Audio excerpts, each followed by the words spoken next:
Ball को move करने के लिए सबसे पहले तो हमें इसका रिजिड बॉडी कंपोनेंट को एक्सेस करना पड़ेगा। तो उसके लिए एक रिजिड बॉडी वेरिएबल क्रिएट करते हैं और गेट कंपोनेंट फंक्शन यूज करके इसके अंदर हम रिजिड बॉडी को स्टोर कर देंगे।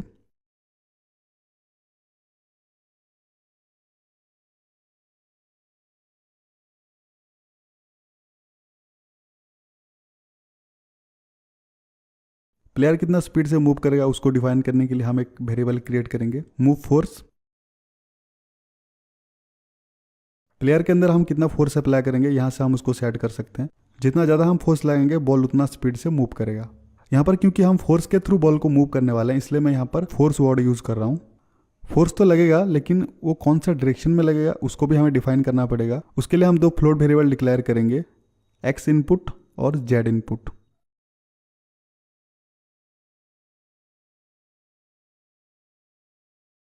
यहाँ पर एक्स इनपुट के अंदर हम स्टोर करेंगे लेफ्ट राइट डायरेक्शन को और जेड इनपुट के अंदर हम स्टोर करेंगे फॉरवर्ड और बैकवर्ड डायरेक्शन को यानी आगे पीछे। 4 डायरेक्शनल मूवमेंट के लिए हम WASD की का यूज़ करते हैं या फिर लेफ्ट राइट अप डाउन की का यूज़ करते हैं। हमें यहाँ पर क्या चाहिए, जब प्लेयर लेफ्ट की को दबाएगा तो वो लेफ्ट की तरफ मूव करेगा जो कि -x डायरेक्शन है, और जब वो राइट की को प्रेस करेगा तो वो राइट की तरफ मूव करेगा जो कि +x डायरेक्शन है।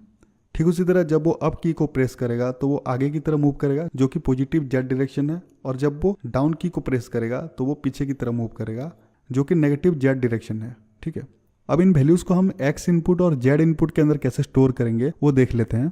इसके लिए मैं अपडेट पे जाऊंगा और यहाँ पर लिखूंगा x input is equal to input dot get axis और ब्रैकेट के अंदर लिखूंगा हॉरिजॉन्टल। ये हॉरिजॉन्टल कहाँ से आया, ये वही वाला हॉरिजॉन्टल है जो हमने इनपुट सिस्टम के टाइम में देखा था, जो पॉजिटिव और नेगेटिव x एक्सिस को डिफाइन करता है, और वहाँ पर कौन सा की को असाइन किया गया है, a और d की को। ठीक है, गेट एक्सिस फंक्शन क्या करता है, अगर मैं a की को प्रेस करूंगा तो ये नेगेटिव रिटर्न करेगा, और अगर मैं d को प्रेस करूंगा तो ये पॉजिटिव रिटर्न करेगा, वरना ये 0 पे रहेगा। ठीक उसी तरह हम z इनपुट के लिए लिखेंगे input dot get axis vertical.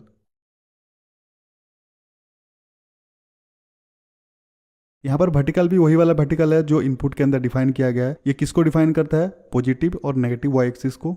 ये भी वैसे ही काम करता है, अगर मैं W की को प्रेस करूंगा तो ये पॉजिटिव रिटर्न करेगा, और अगर मैं S की को प्रेस करूंगा तो ये नेगेटिव रिटर्न करेगा, वरना ये 0 पे रहेगा। हम कई जगह पर गेट एक्सिस की जगह गेट एक्सिस रॉ भी यूज़ करते हैं, दोनों का काम सेम ही होता है, लेकिन अगर मैं गेट एक्सिस रॉ यूज़ करूंगा तो ये वैल्यूज़ को डायरेक्टली चेंज करता है बिना कोई स्मूथनेस के। फॉर एग्जाम्पल अगर मैंने यहाँ पर D को प्रेस किया तो ये पॉजिटिव हो जाएगा, और अगर मैं A को प्रेस करूंगा तो ये नेगेटिव हो जाएगा बिना कोई स्मूथनेस के। ठीक है, लेकिन अगर मैं सिर्फ गेट एक्सिस यूज करूंगा तो वैल्यूज चेंज होगा, लेकिन थोड़ा स्मूथली चेंज होगा। आपको जैसे टाइप का मूवमेंट चाहिए उसी हिसाब से आप दोनों में से किसी को यूज कर सकते हो। इनपुट का काम हो गया, अब बॉल को मूव करने के लिए हम कोड लिखेंगे। यहाँ पर मैं एक फंक्शन क्रिएट कर देता हूँ वॉइड मूव। इसके अंदर हम बॉल का मूवमेंट के लिए कोड लिखेंगे। यहाँ पर हमें बॉल का स्मूथ मूवमेंट चाहिए, इसलिए इधर हम ट्रांसफॉर्म का यूज नहीं करेंगे। यहाँ पर हम फोर्स अप्लाई करके बॉल को मूव करेंगे, किसके मदद से, रिजिड बॉडी के मदद से। यहाँ पर मैं लिखूंगा RB dot add force. Add force एक इनबिल्ट फंक्शन है, इसके मदद से हम रिजिड बॉडी के ऊपर फोर्स अप्लाई कर सकते हैं। यहाँ पर ब्रैकेट के अंदर हमें डायरेक्शन और मैग्नीट्यूड पुट करना पड़ेगा। अगर आपने थोड़ा बहुत फिजिक्स पढ़ा है तो आपको पता होगा फोर्स के अंदर क्या होता है, डायरेक्शन और मैग्नीट्यूड। डायरेक्शन क्या डिफाइन करता है, हम कौन सा डायरेक्शन में फोर्स को अप्लाई कर रहे हैं, और मैग्नीट्यूड क्या डिफाइन करता है, हम कितना फोर्स अप्लाई कर रहे हैं। तो इसके अंदर भी हमें डायरेक्शन और मैग्नीट्यूड पुट करना पड़ेगा। पहले मैं कोड लिख लेता हूँ, फिर आपको एक्सप्लेन करूंगा।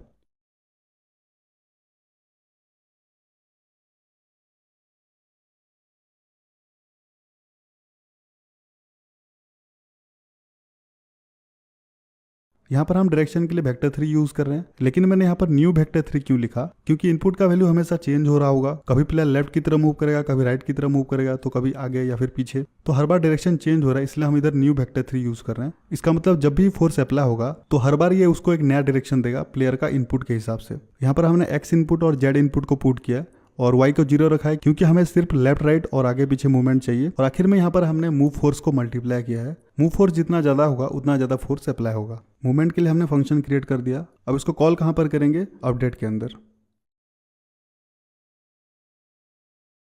अब जैसे ही गेम स्टार्ट होगा मूव वाला फंक्शन रन होगा।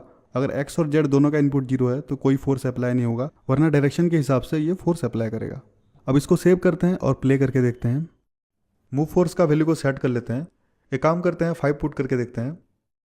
कैमरा एंगल को भी थोड़ा सा चेंज करेंगे ताकि बॉल अच्छे से विजिबल हो।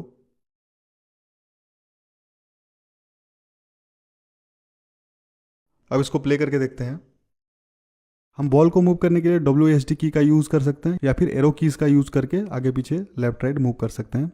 अभी ये अच्छे से मूव कर रहा है ग्राउंड के ऊपर, लेकिन हमारा जो कैमरा है वो एक ही जगह फिक्स्ड है। हम चाहते हैं बॉल के साथ साथ कैमरा भी उसको फॉलो करे।